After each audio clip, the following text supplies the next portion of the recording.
Hello, and welcome back to Let's Get the Neighbors Talking. I am Courtney, And I'm Lauren. and we are so happy to have you here. Today, we're really excited to have our guest. This is Laura Jokins. Did I say that right? Jokins? Jokins. Damn, I was so close. I know. Close. Okay. And I just asked her, which is kind of embarrassing. But anyway, Lauren and I are here with Laura, and we are going to talk to Laura about psychedelics and the use of them in healing postpartum depression, therapeutic purposes. Laura is a licensed therapist in Denver, specializing in trauma as well as postpartum mental health. She is trained in EMDR, psychedelic assisted therapy, and holds a certification through Postpartum Support International. Not to mention, she's also an clinical instructor at the University of Colorado School of Medicine. We are very impressed. And most importantly, she herself is also a mom of three, which you have to juggle it all when doing this. And we were just talking before we got on about being a mom of three. And Lauren, myself, and Laura are all moms of threes, and how important it is to kind of let that shit go when you're a mom of three. You really gotta just let some things go. So we're so excited to have you here. Thank you. Thanks for having me. I'm excited to be here. Do you want me to start, Lauren? Yeah, well, okay. I actually had a first. I just talked a lot. You did talk a lot. So I guess my first question, and this popped up right when Courtney was doing the intro, was: did you suffer from postpartum depression? Like, how did you get into research, into healing? Because what are the ages of your kids? So my oldest is 6, and then my middle will be 4 in about a month, and then I have another one who is about 1.5. Mm-hmm. So almost 2 years apart. And I have a question mark on the postpartum depression. I was diagnosed with pretty intense postpartum anxiety. Kind of different sides of the same coin. There were definitely some like depressive periods. I definitely did not feel great. But mine probably was more of an anxiety lean. My first was born, all of my kids were born at like 37 weeks. So the first time around, though, it's pretty scary when that happened. She was very small and had a lot of like eating issues, had a lot of problems gaining weight, which we know increases mom's chances a lot to get postpartum mood disorder. So mine was more of an anxiety lean, but yeah, it was not a great first 6 months of parenting, which is there was some kind of grief in acknowledging that now. Mm-hmm. I mean, seems pretty normal, quote unquote, to me, having had 3 kids. That is a huge transition as your first child comes about. Totally. So I wonder, like Lauren said, that must have impacted your research. But let's take a step back. How did a traditionally trained therapist get into exploring the world of psychedelics as a healing tool? That's a good question. So I can back up a little bit and just tell you that I've always really liked science. I don't want to brag, but I was doing really well in the science fairs in the state of Texas. You can brag here. It's fine. That's what we like. My dad is actually a chemist, a PhD level chemist. And I don't know if there's a genetic part of that, but I really like data and I really like science. And I am into, I can be talked into, I don't want to say talked into anything, but someone can explain anything to me. And if they have some numbers and some good information, I'm into it. I'm open. I love learning new things. So when I started doing therapy, I don't want to say the rage, because EMDR is actually from the 80s, which in the therapy world is like newer. Yeah, can you explain what EMDR is? Yeah, I would love to. So EMDR is eye movement desensitization and reprocessing therapy, and it's recommended by the World Health Organization as a treatment for post-traumatic stress disorder. And some EMDR experts going to listen to this and be like, no. But my quick and dirty explanation of it is when we experience trauma, it's stored in our brain as emotion. And that's why when you recall a traumatic memory, there's typically an emotional physiological response versus Mhm. just remembering something bad that happened to somebody else or something that didn't kind of code in your system as trauma. So in EMDR, traditionally we use eye movement. So you move your eyes across your midline, which activates both sides of your brain as you reprocess trauma, which allows you to access kind of some of your executive functioning skills, which are in our prefrontal cortex. And it's really effective. There's kind of some toss up in the therapy world about like the function of all of it. How does it all work together? Why does it all work together? But it does. And that was kind of how I started in, I would say, looking at, I don't want to say, yeah, I'll say a little bit alternative therapy or just things that are kind of off the beaten path. Is that something you can do at home by yourself? Like follow something, or you go like into a machine that tells you what to do, Great or question. No, so you can do it in person. And what I use now actually are hand buzzers because a lot of people want to close their eyes when they're doing EMDR, I myself being one of them.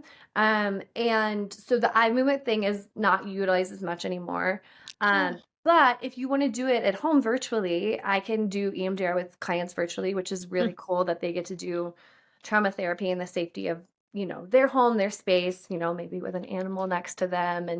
And so they actually follow this little ball that goes across the screen. mm, Oh, Um, wow. yeah, which was really helpful during COVID. I did a lot of EMDR during COVID.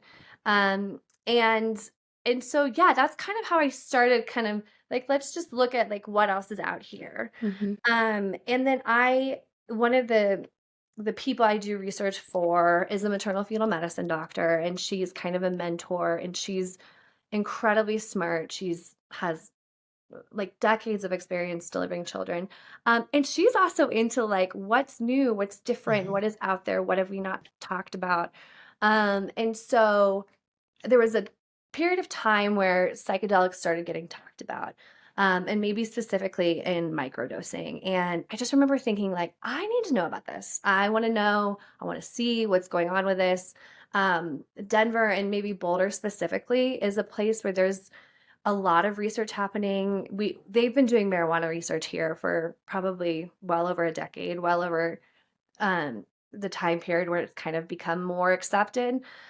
So, it's a cool place to be when you're talking about trying to understand some of these more alternative therapies. And the first kind of information I got was really about microdosing and the impact of microdosing for people with anxiety, with depression as an alternative for an SSRI, which is what we typically advise people if they're going the medication route.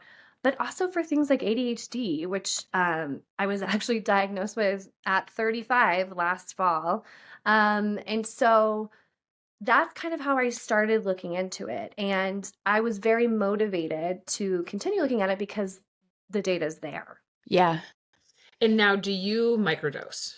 I do. And it's so funny because I started doing it and I utilized a company that I can just purchase them from because again, I'm like, I need to know what I'm getting. I want someone else to have the responsibility of growing them and measuring it. And I want to know what I'm getting for myself, but also just so I can advise people like, this is my experience. This is kind of what this looks like. And then I got pregnant with my third. And so I then had to stop, which I was like, oh, okay. But after he was born, I got back into it and I'm not as regular as they probably would advise you to be about it. Part of that is because after getting diagnosed with ADHD and kind of considering medication for that, just had to take some time to kind of calibrate and see what do I look like now that I know this about myself, now that I'm dabbling in medication for ADHD. But yeah, now, I mean, it's probably been about 4 or 5 months since I've been back in it semi regularly. And then I got a call from this same woman, the maternal fetal medicine doctor, Dr. Camille Hoffman, and she's like, I need you to do this study with me. I need you to help me run this study. And I'm like, say more. And she's like, it's psychedelics for postpartum depression. And I'm like, done. Say less. Let's go. Let's do it. And that's kind of where we started. So where is that study right now? Yeah, good question. So it's through a company called Reunion, and they are a pharmaceutical company. And They are in, oh, I can't remember what phase this is, but they've already done enough phases to where they know that this works. But in research, you have to jump through a bunch of hoops before things can get approved by the FDA and then covered by insurance and then offered more broadly. So, beginning of 2020, there was a medication that did get approved for postpartum depression, but it's like a 14-day dosing situation. You have to stay in the hospital for 5 of those days. It costs like $15,000. It's like it's great because it's effective, but it's also like this is not going to like work in the real It's world. not realistic for the average No. person, especially if you're suffering. Like, how are you going to make it to that point where you're like, oh, I can think hard enough to get myself this treatment Totally. yeah. Yes. So that, I mean, that happened, and this medication is really following the same trajectory that they have been on and following the same model and really borrowing a lot of their metrics. Like when we work with these patients, we assess them beforehand for depression. We do a lot of like health assessments like blood pressure and mental health history, and then we do a lot of like post assessments, obviously, to deem if this is effective or not. And they're following the same trajectory. So that's really encouraging. We're actually finishing up the study next month, and then they will do a lactation study. Because right now, to be in the study, you can't be breastfeeding, which is, that's also kind of a barrier to entry for people. And then probably this time next year, we'll do phase 3, which is ideally would be maybe the last thing before they kind of change their recommendations and offer this more formally as a treatment. And it is macrodosing of psychedelics. And It's is this real done? macro. It's a lot. And It is a it lot of psilocybin. and it's okay. So it's done in a hospital setting, I'm assuming. Yeah. So it is done. We have it's called the Anschutz Health Science Building, and there's a lot of like labs and all kinds of research that happens there. So all kinds of different facilities. So we have a room there, and they come in and they either get the dose or the placebo, and then we sit with them for 8 hours and just support them and sit with them. And it's really interesting because I don't do any therapy with them, because if you think of it from a research perspective, if I do therapy with them, then are you getting the impact of psilocybin, or are you getting the impact of therapy? So it's sometimes feels a little counterintuitive because I have to be therapeutic without doing therapy. But yeah, we sit with them for about 8 hours, and then we make sure they're safe to leave, and then we do some follow-up assessment just to kind of help them reintegrate without doing therapy again, which is kind of funny. But Now, is this one treatment? yeah, which is really, really exciting. I have a question too on the dosing. So like a traditional microdose would be 0.1 milligram, correct? It depends. I'm more of a 200 milligram girly. But they say anywhere between 100 and 500. And it depends on a lot of things. Like, there's some medications we know that you might be taking alongside of microdosing that can like kind of up the impact of it. Those people might want to take 100. And there's some people that are just metabolized differently, and they might be more okay with the 500. So anywhere between there is kind of what we consider to be a microdose. Okay. And then a traditional macrodose, like a quote unquote tripping dose, would be what? Between 3 and 5 grams. 3 and 5 grams. Yeah. Okay. And then so what is the dose in this research? And don't quote me on this. I believe it's close to 5. Okay. So it's a Hefty stout amount. of psilocybin. Yeah. But it is one day, which is also incredible for moms too, because typically by the time you get to a postpartum mood diagnosis, you've suffered and you've struggled for a period. You were like, I will take as much psilocybin as you are willing to give me, and in a room just hanging out without, anything else to do. Thank you very much. No problem. Yeah. Right. Yeah. I have a question about the signs of postpartum depression. And I think, more traditionally we think about that as like very weepy and teary and doesn't want to leave the house. And like, people have this vision of like, oh, I don't love my baby, or I don't want to hold the baby. Yeah. But in this day and age, with these women who are very high functioning that suffer from postpartum depression, like what do those signs look like? Yeah, that's something I spend quite a bit of time talking about, because I think in our world we're really looking out for the mom who's going to harm herself or harm her child. Mm-hmm. Unfortunately, we know about that happens. We're not looking for the mom who is like suffering quietly and smiling and posting things on social media where everything looks like it is okay, Yeah. but it's not. And so this is a great question. With postpartum depression, you might see weepiness, you might see crying, you might see like the overt emotional display, but sometimes it's not that. Sometimes it is like just the inability to get simple tasks done. Like you might look at the dishwasher full of clean dishes and just think like, shit, like I have to do this again. Like I just did this. It feels so hard. You might feel a lack of response to your child's emotional displays. So if they cry, you might feel really blunted and just like you don't care. And it's not because you don't care, it's because your serotonin is all out of whack and you're not able to respond in the way that we are designed to biologically. Alternatively, they might be really happy and excited about something and it just doesn't really impact you in a big way.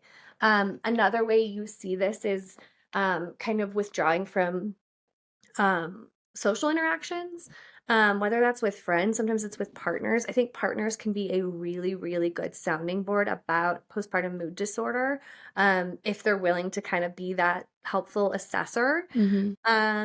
So kind of the social isolation piece, because again, the social interactions feel so hard. They feel so taxing.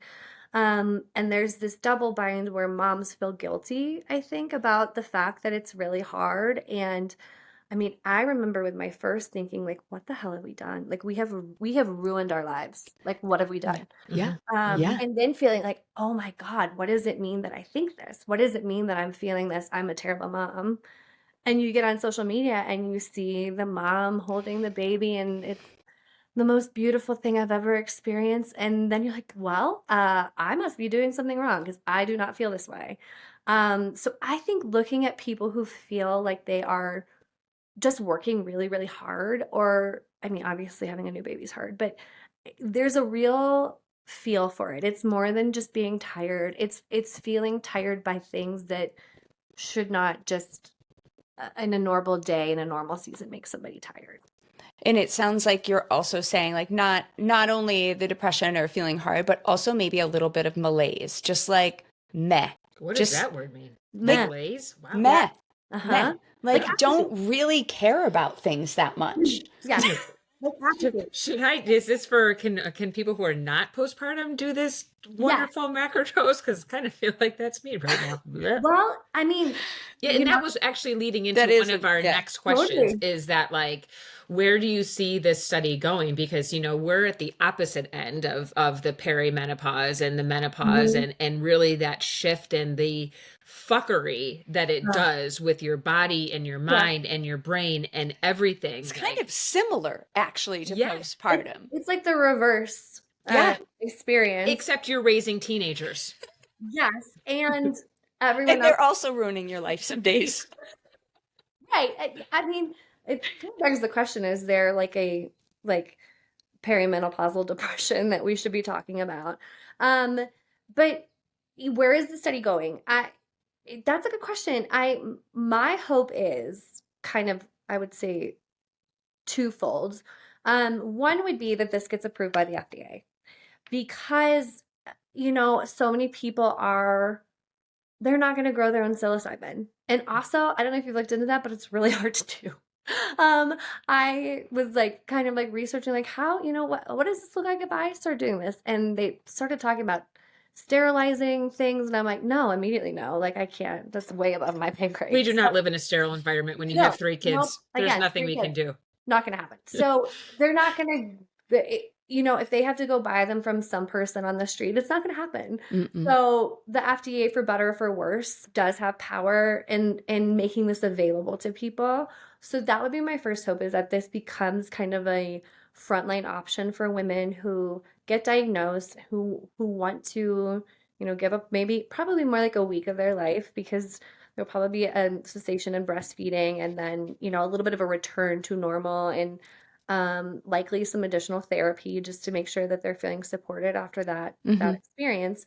Um, but then what I hope is, once we have this data with postpartum women, is like, how do we make this more broadly available to people with PTSD, with obsessive compulsive disorder, with ADHD, with Mhm. maybe with microdosing, or like, is there any value in like the big macro dose?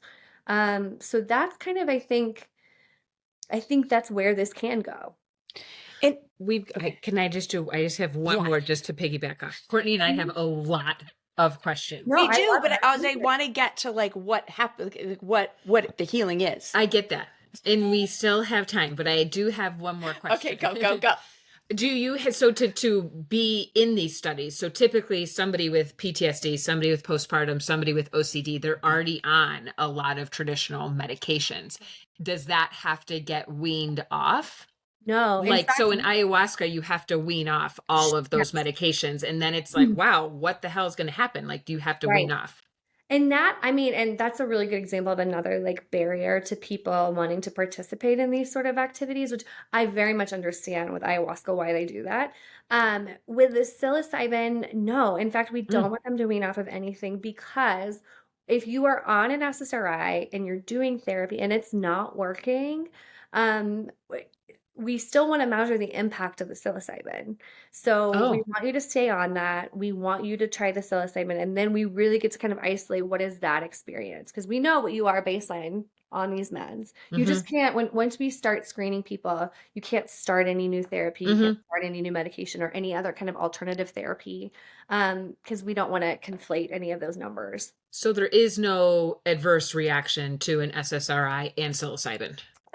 So with some SSRIs, I just looked at this chart yesterday. There is a chance you have to take a little bit more, so it can kind of dull the impacts um, Psilocybin. well, actually, I think this is with MDMA, and maybe with ketamine, so different hallucinogens.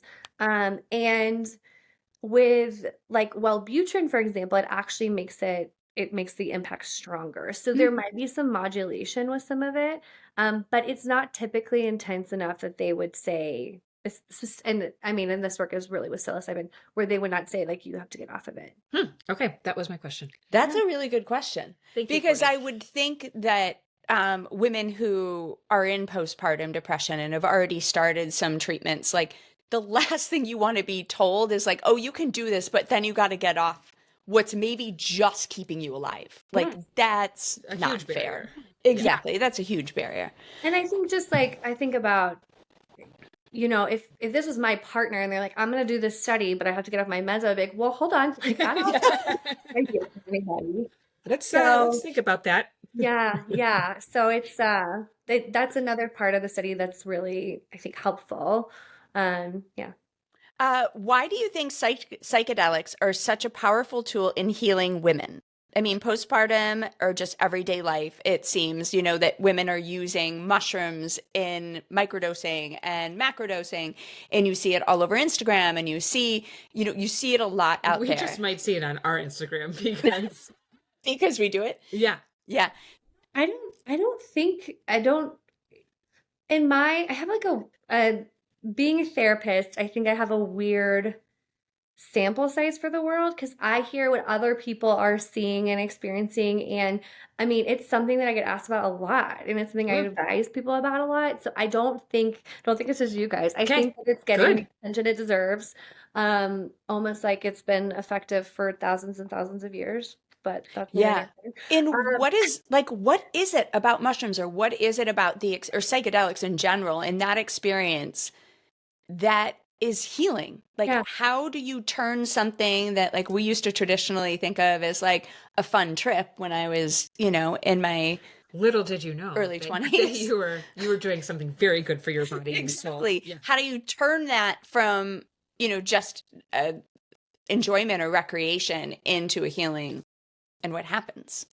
And I wish I wish I had like the language around like the structural pieces of this for you guys. But again, like in layman's terms, That's when best you for us. Thank you very much. Yeah. in layman's terms, something bad happens to you, and I'll say I'm gonna count like the postpartum experience and birth as a trauma because it is. Some of us do not code it that way. Some of us have different experiences, and it doesn't like feel like trauma in our bodies, but like giving birth is trauma, period. Even in the best of cases, it is trauma. So we go through this trauma, and the thing that happens to us is bad. But the work we do to make sense of it, to conceptualize it, to put it away, that's a lot of work. That's a lot of mental energy that we do to kind of stuff these things away into the back of our brain so that we don't let them interfere with the things that we have to do. And I think for women, maybe more so than with men, we are shown this picture all the time of what we should be. And it is somebody who has it together, who is a good mom, who is a good partner, who's hot and exercises and also makes really delicious meals. And it is like the bar is so high.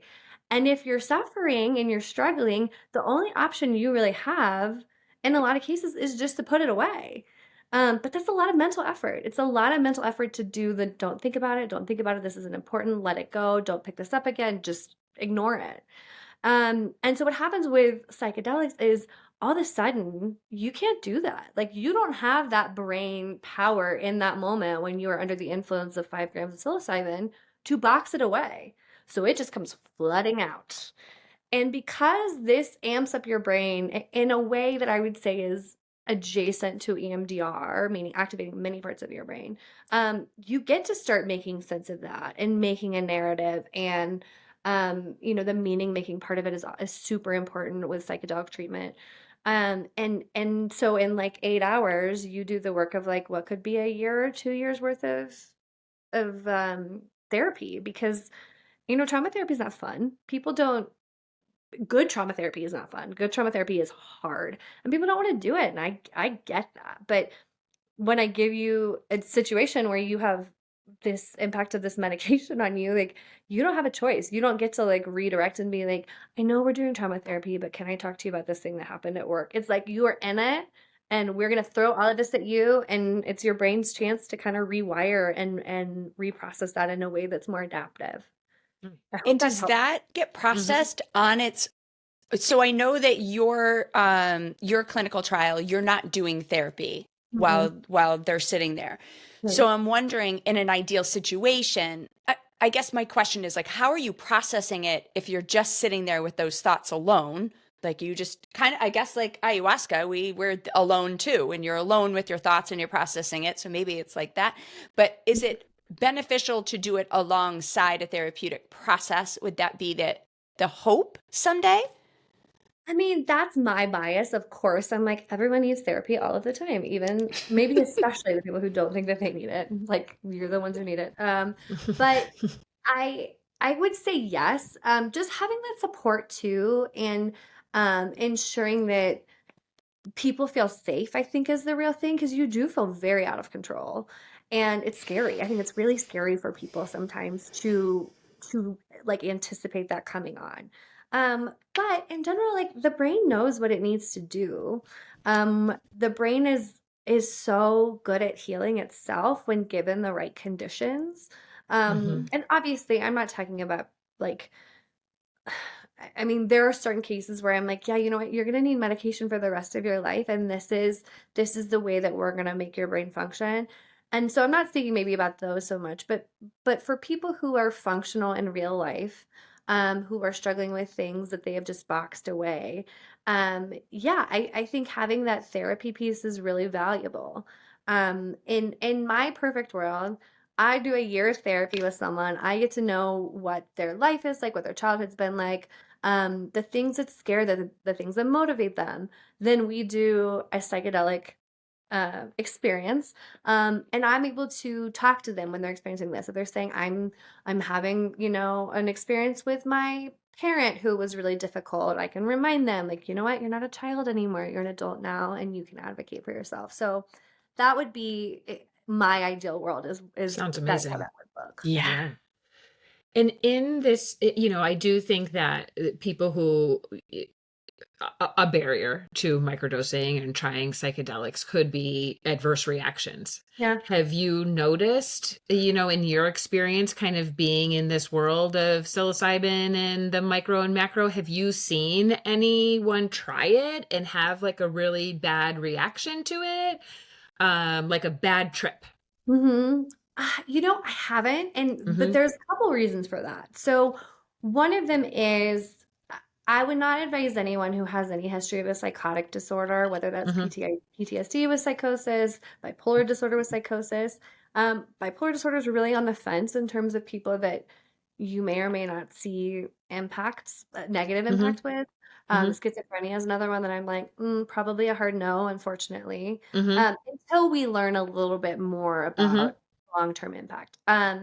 So I think we are advising better and understanding about who's a better candidate, which is Okay. helpful. Yeah.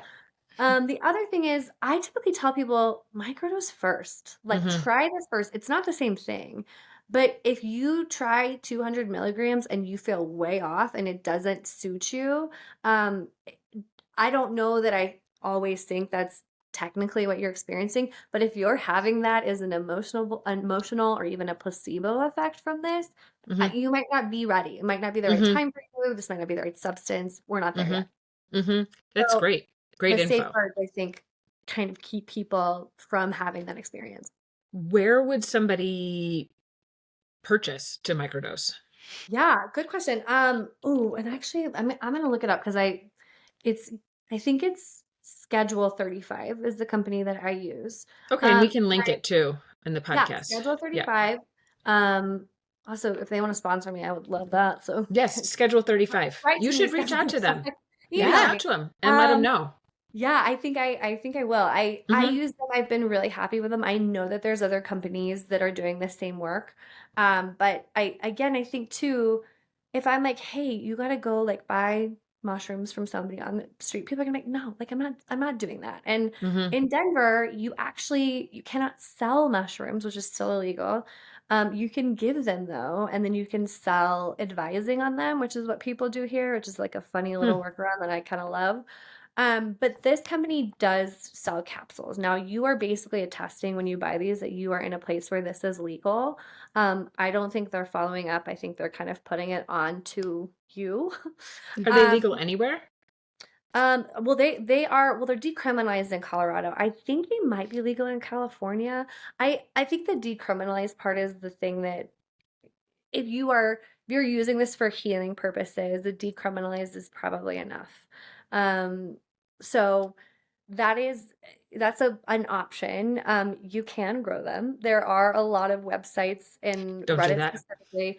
It's I Sounds love scary. the idea of it. It feels very like, I don't know, pioneer woman. I'm like, I'm gonna just Yeah. grow these and do Just and I'm like, then I cooking them read up in it. your saucepan, just like adding a ton of Right. butter and Yeah, we're making gonna it have a delicious. cool dinner tonight, friends. Yeah. But it's, that's again, that's not the journey I'm on right now, I'll say. Mm-hmm.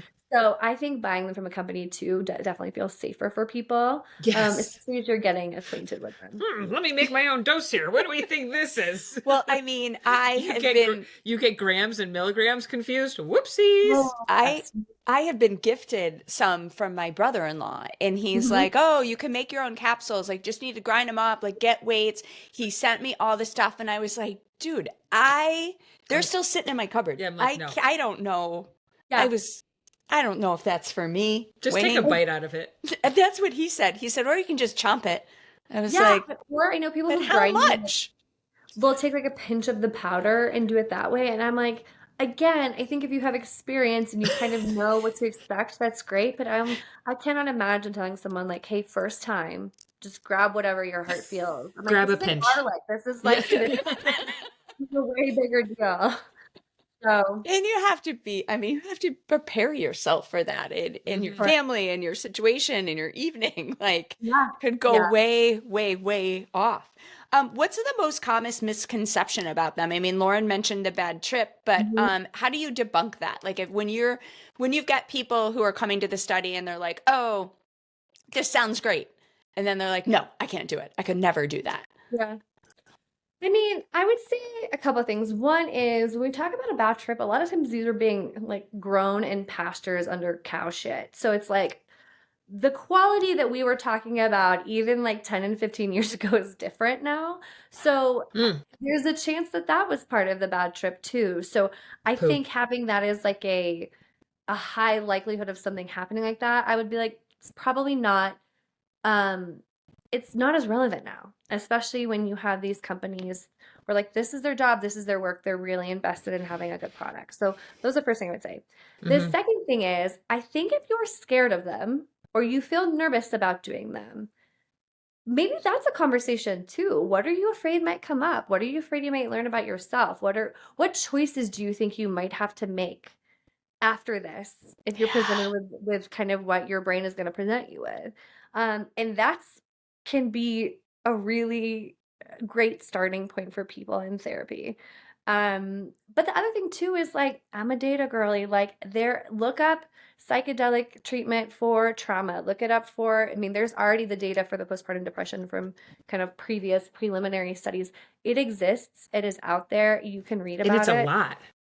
It's a lot. And I'm like, if you are using, I don't know, if you're using garlic oil to treat an ear infection, then you then we have more information, which I would absolutely do. But we have more information about psychedelics than we do about that. Yeah. So, I think it really what I think people's fear is kind of fear of like what might come up, which, I empathize with that I and I have a lot totally get of that. compassion. Yeah.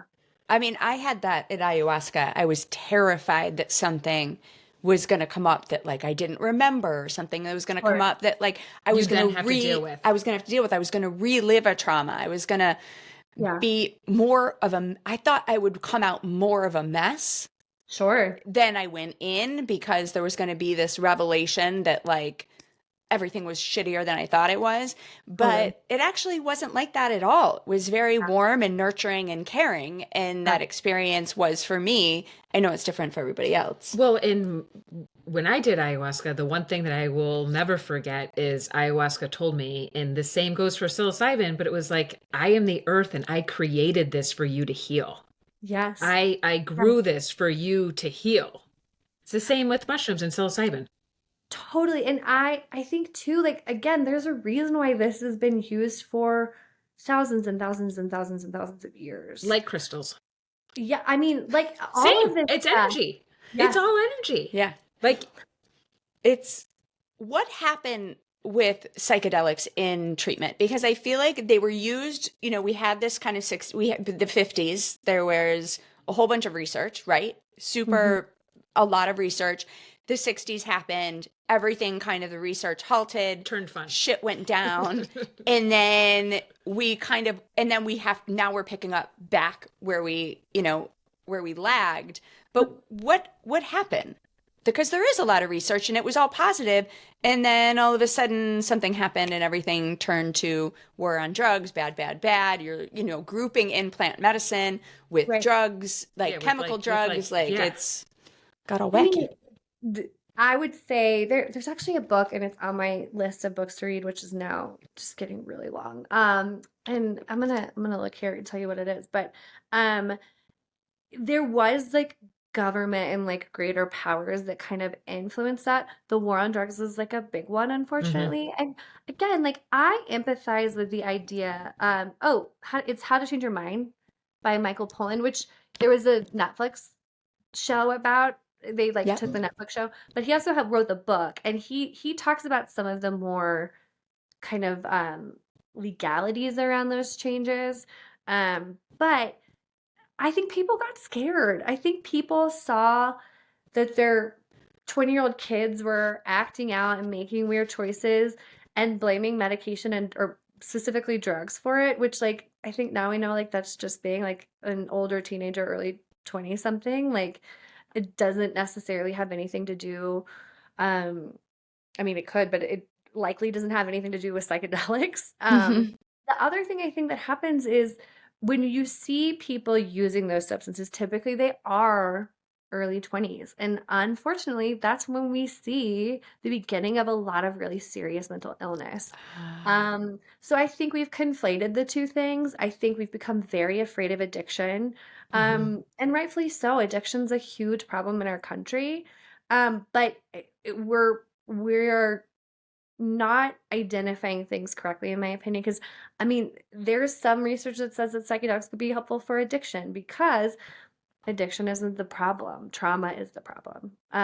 Trauma is the reason people keep using substances that hurt them because they're getting a reprieve from thinking about these horrible things they've been through. So, yeah, I mean, there's a lot of different things I think that impact that change. But, I think a lot of it's rooted in fear. There's a conspiratorial part of me that thinks, big pharma can't charge us for plants, which I hate. I hate kind of going that route because I think there's so many people in the pharmaceutical world and doing research that are not in that mindset. But yeah, I think the idea of it got really hijacked. I think there's some racism associated with it, unfortunately. And it's exciting now to be in a place where we're like rediscovering it. And I know that there's so many cultures that are like, yeah, you idiots. Like, we know, we know. And we're like, have you guys heard of this? Like, They're like, yeah. Yeah, we have actually. But hopefully this is kind of a good start to a different set of options for people. I love that. And how do people find out more about research programs like yours, about clinical trials, whether it's for postpartum or healing trauma with psychedelic guidance? And we will officially enter ourselves into the menopause clinical trial. So you Give have me two about 5 years people. to get that right. Great. 5 years. Will we be done? We probably will be done. Well, and actually, now that I'm thinking about it, I'm like, that could already exist. Like, so clinicaltrials.gov is a website that collects all of this data about research. And the psilocybin for postpartum depression is ending in May, but they're starting their second trial with the lactation in Las Vegas. Only Las Vegas, which I'm like, why? But what is it about Vegas? But I'm sure they have their reasons. But I'm also working on a study that's looking at phosphatidylcholine supplementation during pregnancy as a way of preventing psychotic mental illness, which is a very big, huge study that's been going on for decades. So there's like a lot. There's a lot happening in the research world at all times. Certain things get more attention than others, but get onto clinicaltrials.gov. If you have I'm going to use the word weird, but like unusual. Please use the word weird. Okay. If you have like a weird medical thing, if you are, I don't know, if you have like a rare disease, go on there because there probably is somebody who wants to know about what your experience is. A lot of these times these are paid. So they will pay you to give them information. And obviously it has to be something that you're comfortable with. But, I'm in a cool place where the studies that I'm working on, I am seeing real life changes happening because of them. And that's cool. But there's a lot of things that are happening very much on the ground level. And so it might not seem like it's important, but it is. And all of it adds up to big structural changes in our healthcare system that are really valuable to people. So yeah, if you have any interest in clinical trials, clinicaltrials.gov is the place to go. Laura, you are legit making a difference. Like this was like the best. Yes. This was such a wonderful conversation. And like, I just feel like we'll really hit home with a lot of people. And I also loved it because it makes me feel good knowing that there's smart people out there like you who are putting your intelligence and your time and your energy and your effort. Like it gives me the goosebumps, like to make people feel better. Like, so thank you for all that you're sharing and doing. Of course, that's very kind. I do need to give credit. Like there are minds way brighter than mine who have started these things. And I am just the fortunate one who gets to hop in at like hour 8, 9, 10, 11 and be like, yay, this is great. I love all the things that you discovered a long time ago. But it's getting nice on and talking about it and like even just getting on with us and letting people know that there are other options out there for them and there's people who are supporting them.